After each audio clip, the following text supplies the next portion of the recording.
Bismillahirrahmanirrahim. Assalamualaikum warahmatullahi wabarakatuh dan selamat sejahtera. Hai anak-anak semua, anda bersama dengan saya, cikgu anda pada hari ini. Bismillahirrahmanirrahim. Kita teruskan lagi kelas kita hari ini dalam program e-belajar yang dianjurkan oleh Jabatan Pendidikan Negeri Melaka bersama dengan Majlis Guru Cemerlang Melaka bagi subjek Sains Tingkatan 4, Bab 1, Langkah Keselamatan dalam Makmal. Jom kita belajar. Sedikit pengenalan tentang diri cikgu. Nama cikgu, Cikgu Nuraini binti Haji Mat Ali daripada SMK Dato' Abdul Rahman Yaakob Merlimau Melaka. Hari ini cikgu akan fokuskan kepada standard kandungan 1.3 pemadam kebakaran. Tahukah anda apakah pemadam kebakaran? Jom kita belajar. Baiklah para pelajar, mari sama-sama kita menonton video kebakaran hospital Kredit to Acik Syahir, yang cikgu perolehi daripada YouTube. Dan kena pasti berapakah alat pemadam kebakaran yang digunakan dalam video ini. Dan dari video ini terdapat seorang wanita yang keluar panik daripada bilik rawatan. Dan terdapat dua orang mangsa kebakaran terbakar, dan seorang wanita tadi telah menyiramkan air bagi memadamkan kebakaran tersebut. Keadaan menjadi panik, dan kita lihat di situ masing-masing sedang mencuba untuk mencari pertolongan untuk memadamkan kebakaran, dan kelihatan terdapat seorang wanita yang membawa alat pemadam kebakaran.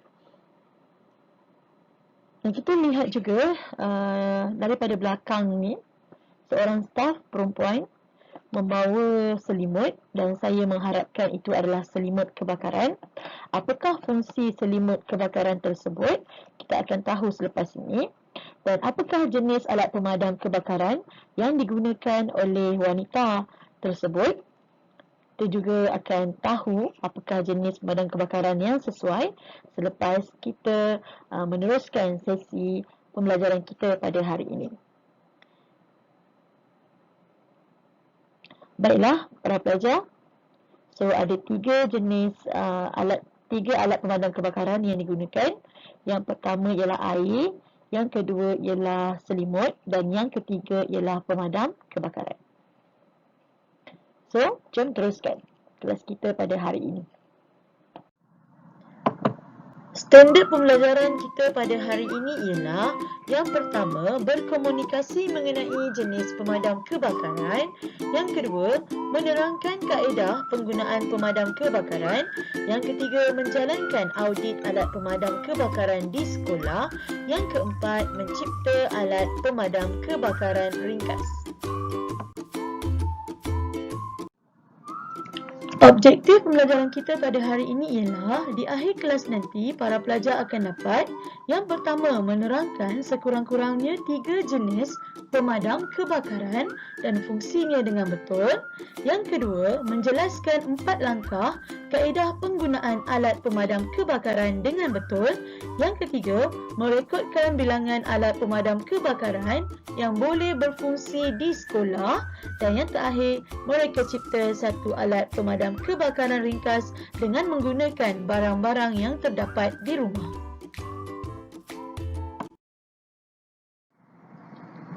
Masihkah anda ingat syarat-syarat pembakaran? Pembakaran akan berlaku jika mempunyai ketiga-tiga syarat ini. Yang pertama, bahan api. Yang kedua, oksigen. Dan yang ketiga, haba. Jadi, pemadam kebakaran yang dihasilkan mestilah berdasarkan 3 prinsip tersebut. Yang pertama, penyingkiran bahan api yang belum terbakar. Yang kedua, penyekatan oksigen. Jika oksigen tidak digunakan ataupun tiada, maka pembakaran tidak akan berlaku. Yang ketiga, pengurangan haba. Kalau kamu lihat pada segitiga yang cikgu sediakan di bahagian kiri, kelihatan di situ adanya oksigen, haba dan bahan api, barulah akan berlaku proses pembakaran.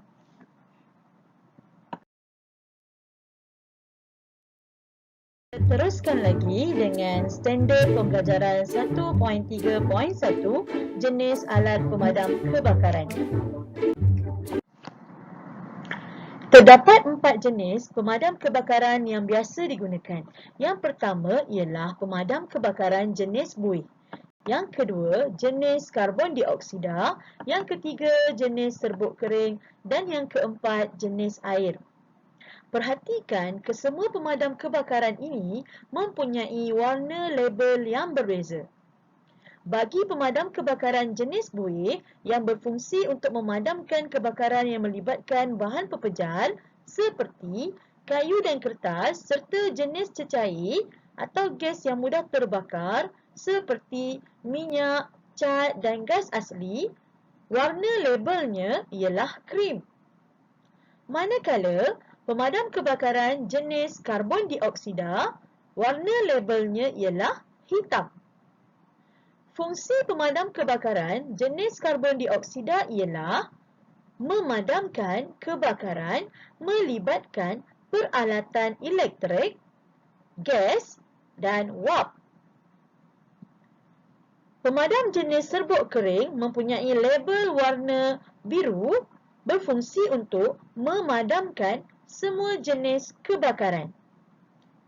Manakala pemadam jenis air yang mempunyai label berwarna merah berfungsi untuk memadamkan kebakaran melibatkan bahan pepejal, contohnya kain, kertas dan kayu. Inilah 4 jenis pemadam kebakaran yang biasa kita lihat. Baiklah, cikgu akan teruskan kepada slide yang berikutnya. Di sini cikgu sertakan satu jadual ringkasan, okey, jenis pemadam dan punca kebakarannya.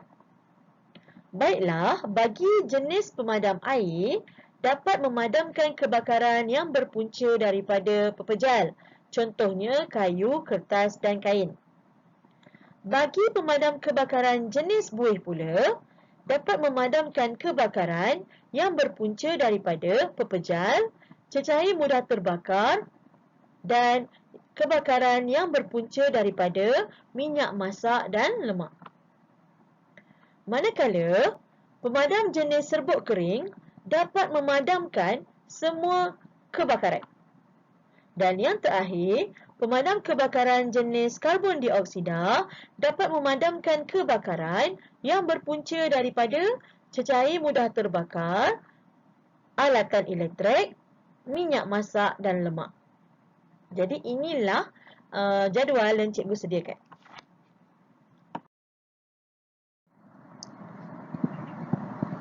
Selain daripada 4 jenis pemadam kebakaran yang kamu belajar sebentar tadi, kita ada 2 lagi tambahan alat pemadam kebakaran yang biasa digunakan.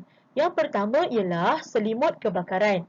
Okey, selimut kebakaran ini diperbuat daripada 2 lapisan gentian kaca, mampu memadamkan api kecil atau sederhana dengan membalut mangsa kebakaran. Fungsinya ialah menyekat oksigen daripada sampai ke bahan yang terbakar. Jika oksigen dapat disekat, maka kebakaran dapat dihentikan. Manakala, alat pemadam kebakaran yang kedua ialah pemadam api ABC ataupun ABC powder. Alat pemadam kebakaran ini digunakan untuk semua kebakaran, kecuali kebakaran yang berpunca daripada logam dan gas. Alat pemadam kebakaran ini tidak berbahaya kepada manusia dan haiwan, tidak mencemarkan tanah, mudah diselenggara dan kelembapan yang dihasilkan lebih lama, justeru dapat menghalang api dari merebak semula. So, kita ada 6 jenis alat pemadam kebakaran yang telah kamu pelajari pada hari ini. Terdapat 6 kelas kebakaran. Yang pertama ialah kelas A, kelas B, kelas C, kelas D, kelas E dan kelas F.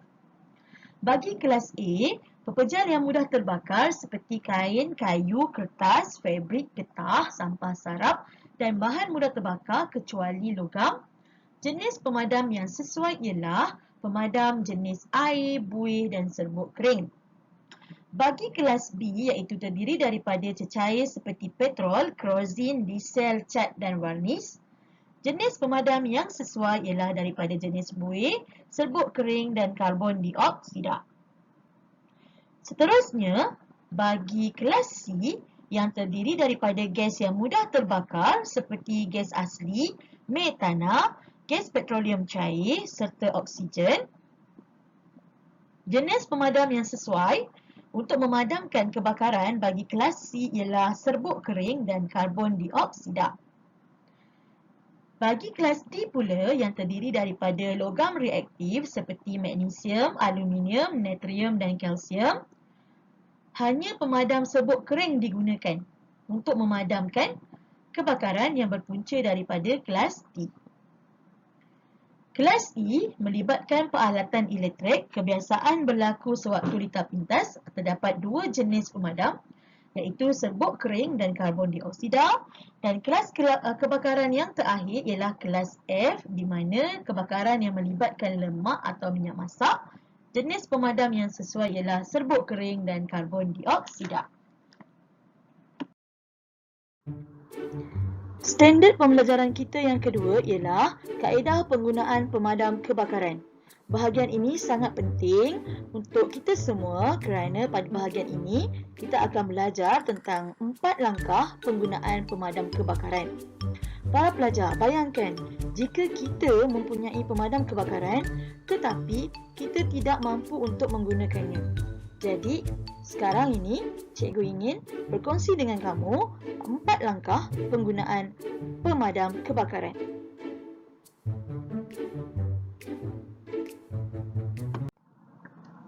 Tahukah anda bagaimana menggunakan pemadam kebakaran?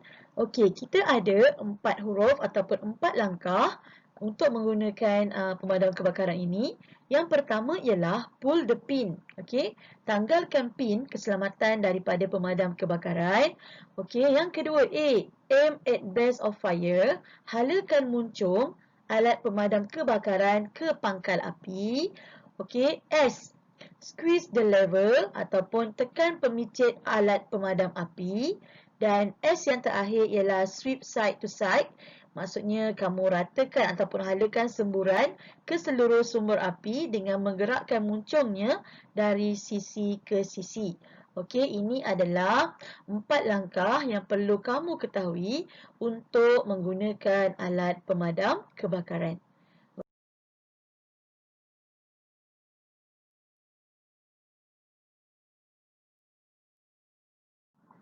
Di sini juga cikgu sertakan beberapa contoh infografik cara menggunakan alat pemadam api. Okey, kita lihat di sini daripada UTM, menggunakan kaedah yang sama iaitu PAS. Okey, tanggalkan alat keselamatan daripada pemadam api, acukan muncung alat ke pangkal api, tekan tukil atas alat pemadam api ataupun pemicit, semburkan ke arah api dengan cara menyapu ataupun meratakan ke seluruh bahagian api dan buka semua tingkap untuk membolehkan udara segar masuk. Okey, so itu daripada UTM. Okey, ini pula adalah step untuk menggunakan alat pemadam kebakaran yang ringkas ataupun yang ringan. Okey, kita lihat dekat sini, pull the pin in the handle. Okey, masih lagi menggunakan 4 kaedah yang sama iaitu pass. Okey, aim the nozzle at the base of the fire. Kita tengok bahawa nozzle tadi ataupun muncung tadi dihalakan kepada sumber api. Lepas tu squeeze the lever slowly, dipicit. Okey, picit alat semburan tersebut dan pastikan api dipadamkan dari setiap sisi lah. Maksudnya kena pada seluruh bahagian api. So, make sure api dipadamkan. Okey, barulah kita stopkan kita punya alat pemadam kebakaran. Baiklah pelajar, kita akan teruskan lagi pembelajaran kita pada hari ini dengan standard pembelajaran 1.3.3 menjalankan audit alat pemadam kebakaran di sekolah. Okey, kita teruskan.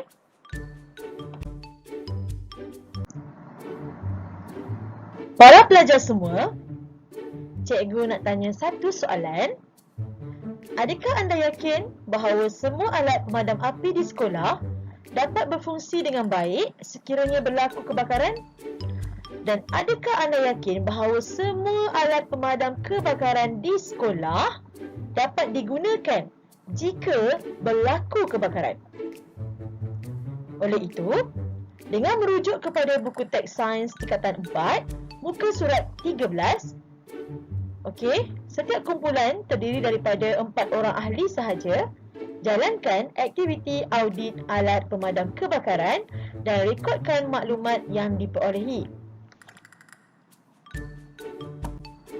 Inilah aktiviti yang cikgu maksudkan sebentar tadi, yang mana kamu perlu menjalankan audit alat pemadam kebakaran di sekolah, dan aktiviti ini kamu perlu jalankan dalam kumpulan.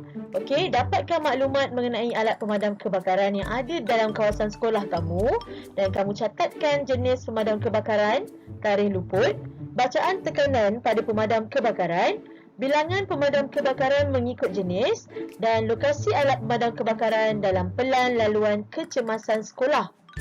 Okey, pastikan kamu lakukan aktiviti ini bersama dengan rakan dan guru kamu di sekolah. Baiklah kelas, ini adalah contoh borang maklumat audit yang kamu boleh gunakan untuk merekodkan data yang telah kamu perolehi.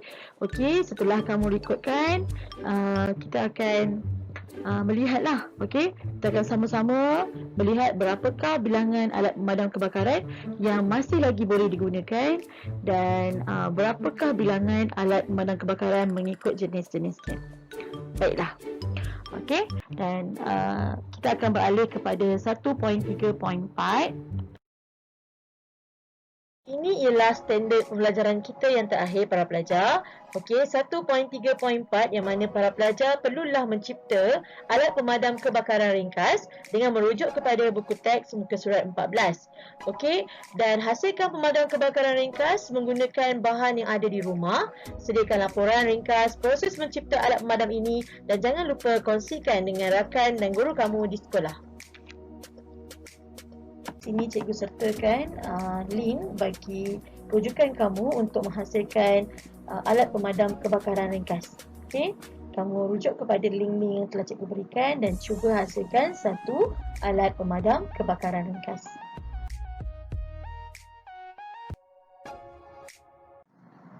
Sebelum kita tamatkan kelas kita pada hari ini, jom jawab beberapa soalan yang telah cikgu sediakan. Okey. Soalan yang pertama ialah, apakah definisi alat pemadam kebakaran? Apakah definisi alat pemadam kebakaran? Okey, dan kamu akan dapat lihat jawapannya sebentar lagi. Jawapannya ialah, alat pemadam kebakaran ialah alat yang digunakan untuk mengawal dan memadamkan kebakaran.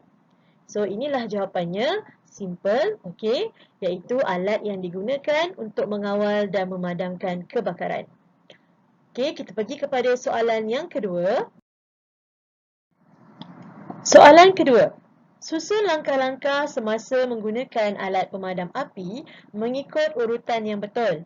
Susun langkah-langkah semasa menggunakan alat pemadam api mengikut urutan yang betul. So, para pelajar, cuba susunkan. Okey, dan kita akan bincang sebentar lagi.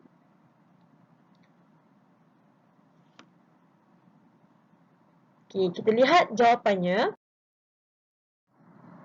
Baiklah para pelajar, inilah jawapan bagi soalan nombor 2 sebentar tadi. Okey, NLKM. NLKM. Okey, tahniah kepada yang betul. Cikgu akan teruskan kepada slide yang berikutnya.